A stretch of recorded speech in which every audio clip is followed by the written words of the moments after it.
అర్ధరాత్రి నుంచి విద్యార్థినీలు వర్షం పడుతున్నా ఆ కళాశాల యాజమాన్యం లైట్లు ఆఫ్ చేసినా కూడాను తమ యొక్క మొబైల్ లైట్లు ఆన్ చేసేసి దాదాపు 300 మంది విద్యార్థినీలు అర్ధరాత్రి నుంచి వర్షం పడుతున్నా కూడాను వాళ్ళు వి వాంట్ జస్టిస్ అనేటువంటి ప్రొటెక్ట్ చేస్తూ ఉంటే తెల్లవారే లోపల ఈ యొక్క ఆంధ్రప్రదేశ్లో ఉన్నటువంటి విద్యార్థుల తల్లిదండ్రులకి విద్యార్థినులకి అందరూ కూడాను ప్యానిక్ అయిపోతున్నారు. ఇది పూర్తిగా ప్రభుత్వ వైఫల్యము. ఈ యొక్క వ్యవహారము దాదాపు వారం రోజుల నుంచి నడుస్తుంది. విద్యార్థినులందరూ కూడాను కళాశాల యాజమాన్యంకు ఫిర్యాదు చేశాము. ఇలా రహస్య కెమెరాలు పెట్టి మా యొక్క స్నానపు గదుల్లో రూముల్లో నగ్న వీడియోలు తీసి అవి మార్కెట్లోకి అదేవిధంగా పక్కన ఉన్నటువంటి బాయ్స్ హాస్టల్లోకి కూడాను వెళ్తున్నాయి అనేటువంటిది విద్యార్థినీలు తమ యొక్క మాన ప్రాణాలను దిగమింగుకొని కళాశాల యాజమాన్యానికి కంప్లైంట్ చేస్తే కళాశాల యాజమాన్యము ఎందుకు దీన్ని తొక్కి పెట్టాలనుకునింది?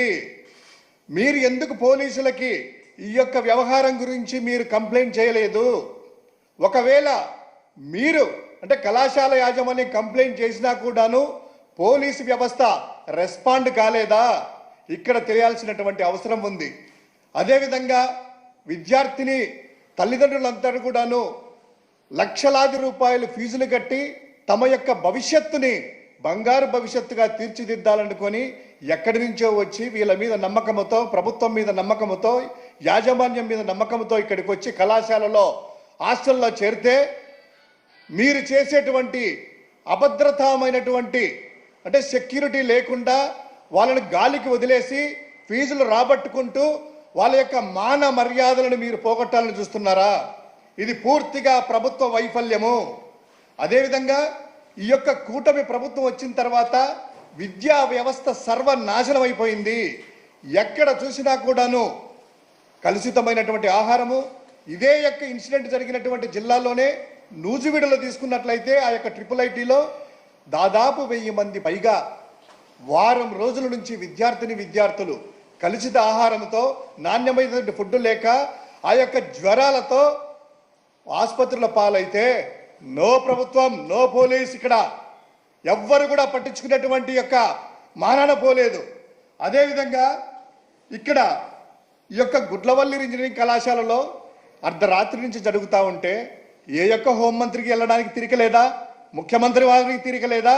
అదేవిధంగా అన్నీ తానై సకల శాఖ మంత్రిగా ఉన్నటువంటి లోకేష్ గారికి తిరగలేదా? ఈ విద్యకు సంబంధించినటువంటిది కూడా ఆయనే కదా. ఏదో పట్టుకొని ఒక విచిత్రమైనటువంటి విన్యాసాలు సోషల్ మీడియాలో రన్ చేస్తూ ఉన్నారు. వాళ్ళకి సంబంధించింది ఏదో వైఎస్ఆర్ పార్టీకి చూద్దామనేటువంటి ప్రయోగం కూడాను. ఇక్కడ చూస్తే అయితే ఆ విద్యార్థులు ఎవరైతే ఈ యొక్క పేర్లు వాడుతున్నారో దీంట్లో ప్రధానమైనటువంటి నిందితుడు అనేటువంటి విజయ్ అనేటువంటి వ్యక్తి సోషల్ మీడియాలో నడుస్తూ ఉంది. ఆయనకు ఇన్స్టాగ్రామ్ ఓపెన్ చేస్తే జనసేనకు సంబంధించిన పవన్ కళ్యాణ్ ఫోటోలతో వెనకల జనసేన యొక్క వాల్ పోస్టర్ల మీద కూర్చొని ఉన్నటువంటి ఫోటోలు కూడా చూసాము. ఇవన్నీ కూడాను తెలుగుదేశం ప్రభుత్వానికి కొత్త కాకపోవచ్చు, కానీ మీరు చేసేటువంటి రాజకీయ కక్షలు కార్పణ్యాలు పక్కన పెట్టి విద్యా వ్యవస్థను సర్వనాశనం చేసినా కూడా మొట్టమొదటిసారిగా ఈ యొక్క విద్యార్థినుల యొక్క మాన ప్రాణాలను కాపాడాల్సినటువంటి బాధ్యత ప్రతి ఒక్కరి మీద ఉంది. దయచేసి ఈ యొక్క పోలీసులు ఏంటంటే ఉదయమేమో ప్రభుత్వము విచారణకు ఆదేశిస్తున్నట్టు ఎల్లో మీడియాలో స్క్రోలింగ్ వస్తుంది. ఆ స్క్రోలింగ్ వచ్చిన 2-3 నిమిషాలకే పోలీసు వారు ఏమంటారు, అన్నీ చెక్ చేశాము, మొబైల్స్ ఫోన్లు తీసుకున్నాము, ఎక్కడా కూడా ఏమీ లేదు, ఎవరు కూడాను ప్యానిక్ కావాల్సిన అవసరం లేదు, అటువంటి జరిగినటువంటి సంఘటనలు లేవు, ఎవరు కూడా వీడియోలు తీయలేదు, ఏమీ లేవు అనేటువంటిది ఎందుకు ఈ సర్టిఫికేట్ ఇస్తున్నారు? 2 నిమిషాల్లోనే మీరు చేశారా ఎంక్వైరీ? మార్కెట్లకు కూడా వెళ్ళా ఈ వీడియోలని.